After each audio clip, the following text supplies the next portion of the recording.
Now let's kickstart this segment of newspaper review by starting to look at the Daily Trust newspaper this Monday morning, where the major story here is talking about cement hits 8,800 naira as cost of building materials skyrockets. Writers are talking about iron rod jumps from 800,000 naira to 1.6 million naira in 1 year. We're talking about a double increase. Situation dashing our hope of owning houses. That's according to citizens. Experts blame naira depreciation, transportation cost. Now, all of this story you'd find on page 4 of the Daily Trust newspaper. Below there, of course, there's a pictorial of the bags of cement displayed for sale along Obafemi Awolowo with Jabi Abuja. Now, this is a very good picture by Onyeka Obi.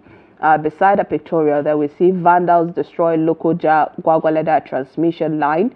That you find on page 8. Nigerians win elections in the U.S. and Australia. Yeah, there's great news there. I think about 4 Nigerians won in the U.S. 2, are serving for the second term. I think 2 to 3, and then we have 1 that was elected and newly into the office. We hope they make us proud there. Edo governorship, ICPC to probe INEC officials over infractions. You find that on page 13. At the bottom there, we see ACF urges action as the Lakurawa kills 15 in Kebbi. Writers are talking about Governor Idris sends delegation to NSA and CDS. We've heard that happen, pleading with the federal government to help on security matters, because this Lakurawa alert was just given in just 1 week ago, and then within the span of 1 week, this is the second week, they have caused drastic situations for the people, killed people, rustled cows, kidnapped over 100 people. It breaks our heart that is going on. Says terrorists may soon overtake Argungu Emirate. Now this happened in Mera, in Augi local government, and now Argungu are scared that it might come to them. All of this is happening in Kebbi State. AG COAS visits Sokoto, 6 resident support. Now all of this you find on page 6 of the newspaper. Below the headlines, there we see rescue our children. Parents of Zamfara students in Cyprus beg governor. We hope they get to be saved. A lot of things are happening to Nigeria and the Nigerians in diaspora, and it's quick when we see how other countries swiftly help or just bring their kids back home, but it tends to be a bit sluggish when it comes to Nigeria. But we hope these parents find the solace that they need in the government to serve them and help them get their kids home safely. Away from that, we see protest trails demolition of Ruga. Wike invites victim. Now there was a protest last week of some resident of the FCT saying they want the minister of the FCT, Wike, to go. And because of, we all know how protests can be, it always sometimes leads to vandalism, destruction of properties and all of that. And this also led to demolition. Oh, all right. Okay. This was a demolition that was done of Ruga, and people were angry, saying the minister should go. Now Wike is, of course, inviting the victims. We'll have to wait and see the outcome of that. Kawu to Kano government, don't please Nkwaso or Kwankwaso to expense of the masses. Now, these are the stories and even more that you would find on the Daily Trust newspaper. Now, let's move on to the Guardian newspaper. Major story is talking about delayed 2025 to 2027. MTEF threatens budget cycle. Now, of course, there's a pictorial of the people involved in the budget cycle, talking about the president, Bola Ahmed Tinubu, the Senate president, Akpabio, Godswill Akpabio, the House of Representatives, we have Tajuddin Abbas, we have the Minister of Economy, Wale June, and also the Minister of budget. Atiku Bagodo also. So this you'll find on page 6. Below that we see stop Wiki governors from giving cars and houses to judges. Sarab tells Tinubu. Now, of course, this is one of the concerns that was leading to, or that has led to some of the decisions that the Chief Justice of Nigeria had done. 2027, Jonathan Obi Kwankwaso's names resound as political jostling intensifies. Arewa groups, Horiwa, Sani nudge North to accept Tinubu's tax reform. All right, saying that the northern part of the country should accept the president's tax reform.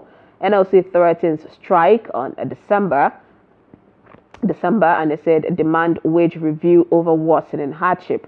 Stranded oil wells, old facilities stall 2.5 mbpd oil production.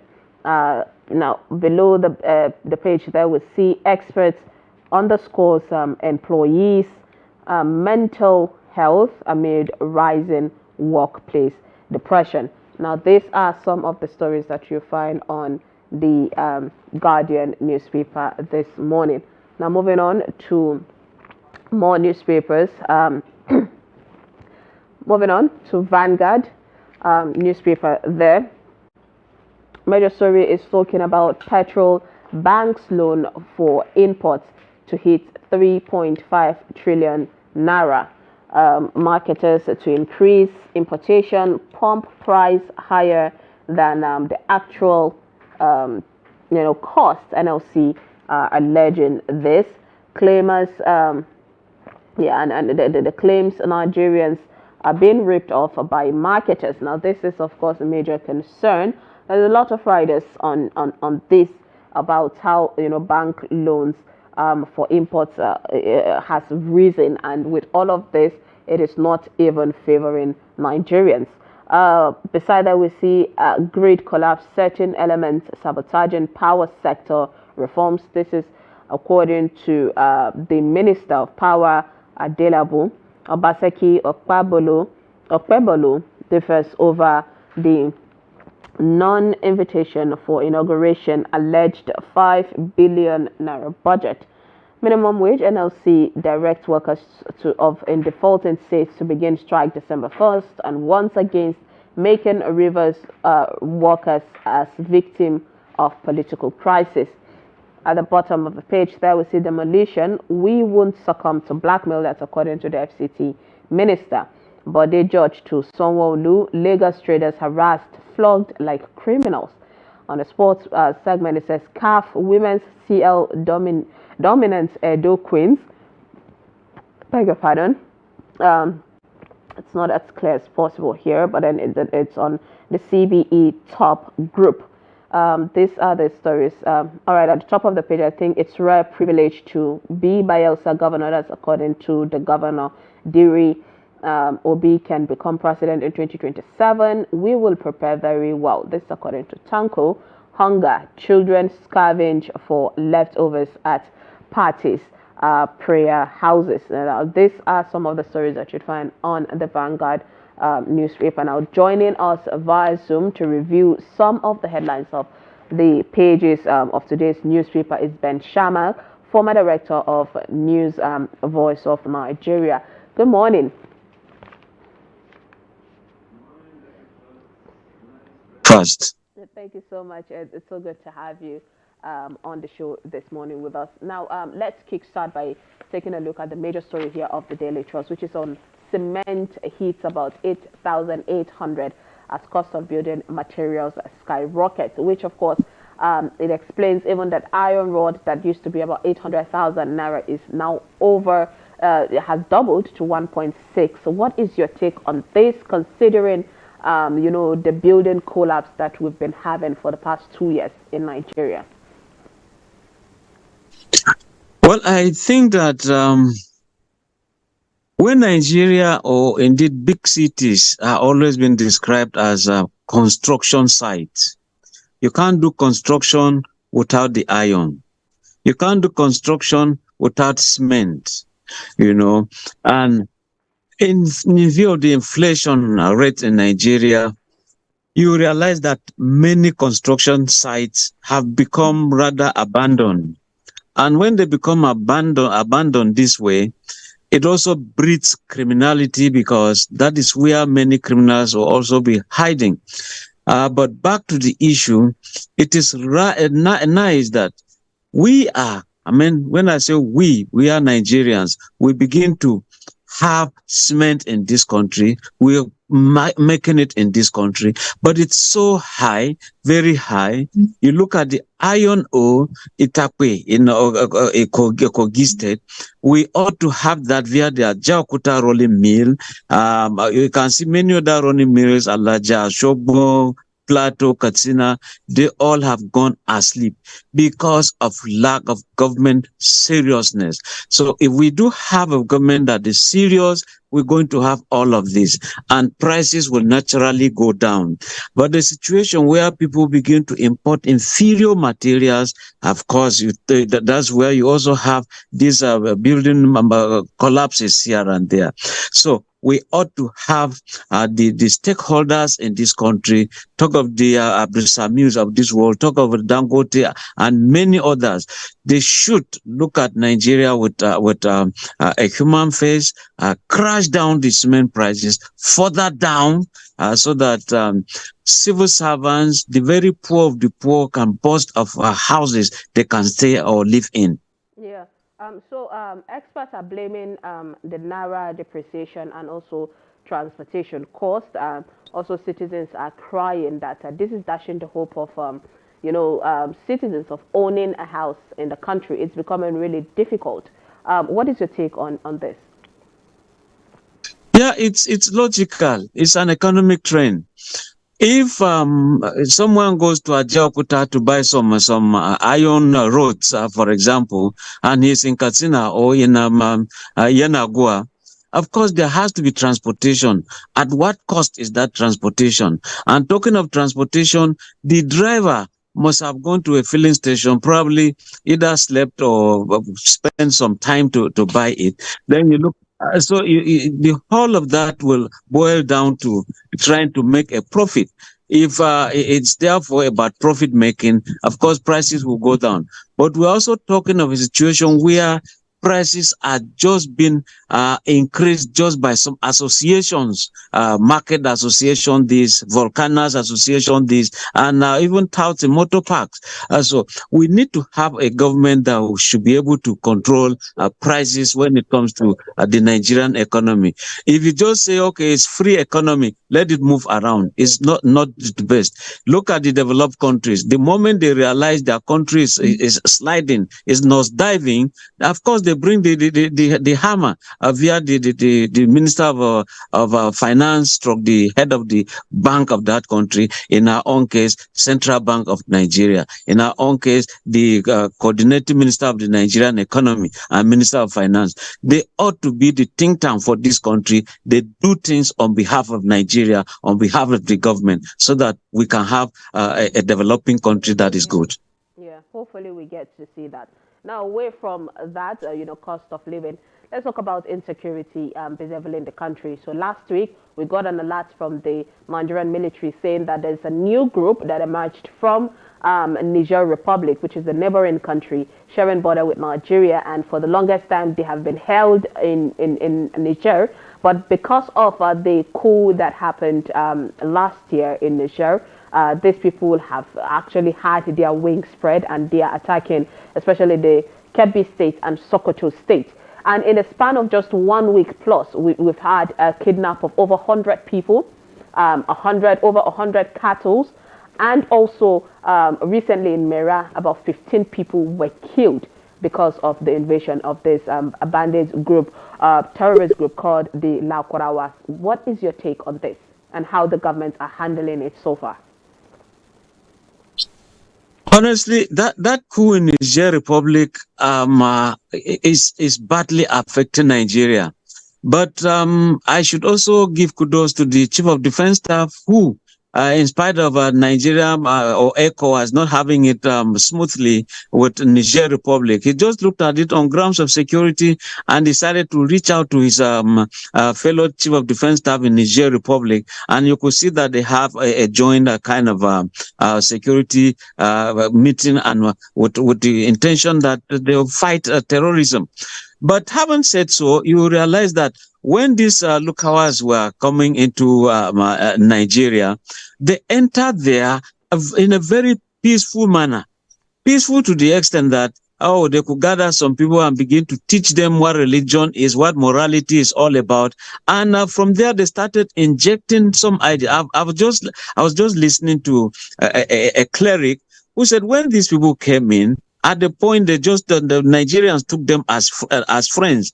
Now that they've started telling people you have to do this, don't wear this, they collect your phone, listen, if they see any kind of music, they begin to flog you. They no longer accept some imams in Nigeria that they don't have in-depth knowledge of the Quran. And now, at that point, we ought to have seen what is called the warning signals. Don't we have in every local government state service operatives? Don't we have intelligence with the police? Do they write? And if they do, is it that somebody didn't take these reports to a higher authority? If it was taken to the higher authority, what was done? So the entire security architecture in Nigeria, they ought to have looked at this. I mean, here we are talking of a military that is overstretched. You are in Lagos, you are in Sokoto, you are in Edo State, you are in Kaduna. I mean, and what is the number? May his soul rest in peace. Lagbaja, the then chief of army staff, he said, look, in all, whether you combine the military and paramilitary agencies, the talking of the personnel, you just realize that they are not up to 2 million. 2 million of all of those things. Army, Navy, Air Force, Police, Immigration, Civil Defense, just name them. They are not up to 2 million to serve over 230 million people in this country. The number is a bit low. So I think that time has come that you hit the nail on the head. Do it and do it now. Land in Sokoto, land in Zamfara, land in Kebbi State with full force. And again, time has come. We begin to look at this ECOWAS protocol, where we're talking about free movement of goods, services, and persons. We're saying ECOWAS of citizens. Therefore, you just move as a citizen. It is now becoming very injurious to many nations. Therefore, we have to look at it seriously.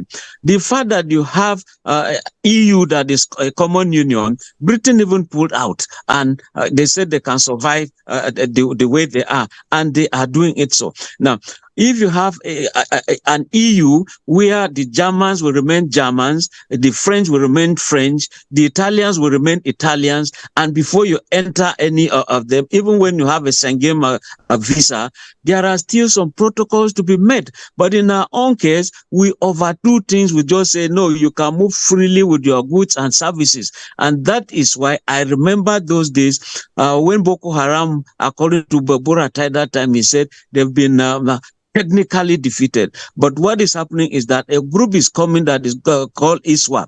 Some people doubted. It has come to be. Now we're talking about, look how they are on ground now. What are the authorities doing? And we are talking of MTEF, meantime budget now. It's not even been subjected to scrutiny. Therefore, what will the military do? What will they buy in terms of equipment to fight all this insurgency? So if you delay the budget, it is still the delay in the fight against terrorism, and especially this new group.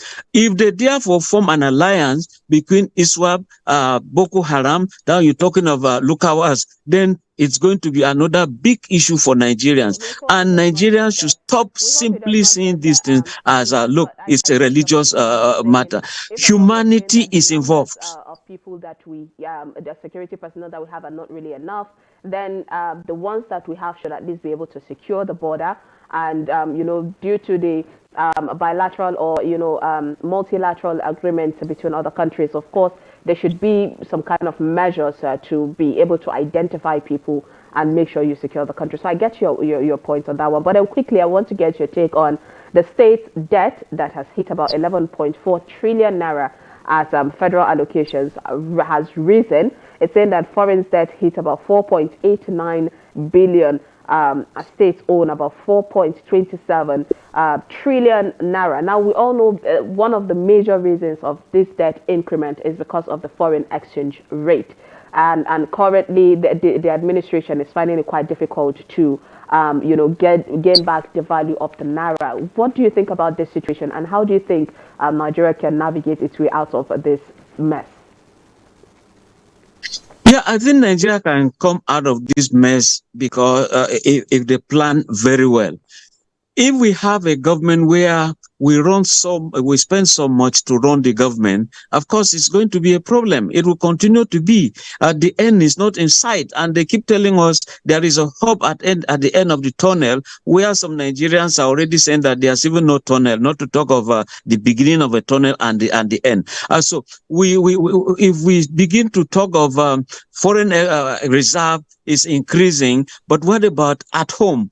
People are, I mean, local contractors are not being paid. And you look at what has happened with Julius Berger. By the time you say, okay, they are not performing the way they ought to be, they also tell you there is inflation. The price, the contract, at the point of signing the contract, and if government delayed in giving them money, they cannot manufacture money, so to speak. And you can just copy paste in many of the contractors or contracts that are going on in the country. And that is why people keep on borrowing. But if you borrow, how do you pay back Indeed. I mean, to your that is lender? actually a If you question. are going to negotiate and renegotiate, you do it in such a way that every time at least you pay something, and it shows that you are really a good debtor. You can pay back. But the situation where we just remain just like that and want to keep on borrowing, and we keep on seeing delegations going to look for investors. Time has come that we do stake talking. How many investors have come in? All right. I don't know if it's the network, but reviewers seem to have been hanged. Before every Nigerian, so that All we know right. that we are actually progressing. All right, John. Thank you so much, honestly, for joining us, Ben Sherman, to dissect the front pages. Due to time constraint, of course, we cannot continue, but we always appreciate having you on the show. Thank you. Thank you for having me. All right. And with that, of course, we have to wrap up our 2 hours of amazingness of Daybreak on Trust Television. Do not forget, tomorrow we'll bring you another new episode of the show for everyone that's stuck through, from 8 a.m. to this time to watch us. We truly appreciate you. And hopefully tomorrow we'll get to bring you a more, enriching program. At the top of the hour, that's 10 a.m. Emmanuel Fashemi will bring you 360 Sport. I am Sumia Abubakar. Do have a lovely Monday.